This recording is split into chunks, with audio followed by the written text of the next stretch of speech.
سياسية المتكررة في هذا البلد الشقيق.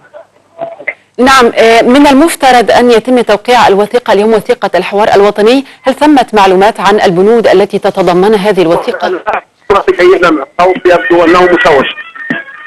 هل هناك معلومات عن الوثيقة التي أو البنود التي تتضمنها الوثيقة التي سيتم توقيعها الآن أو اليوم؟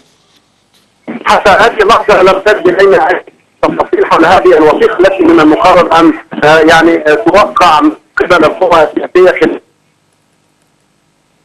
نعم، شكرا لك علاء رشوان، موفد التلفزيون المصري إلى الخرطوم، ونعتذر عن رداءة الصوت من المصدر.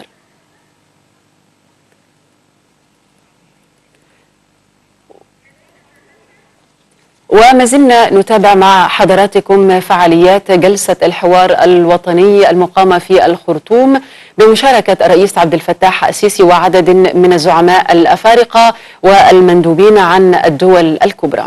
وينضم إلينا عبر الهاتف دكتور عطية عيسوي المتخصص في الشؤون الإفريقية. دكتور، أهلا بك في هذه الفترة من التغطية. بداية، كيف تقيم ما وصلت إليه السودان اليوم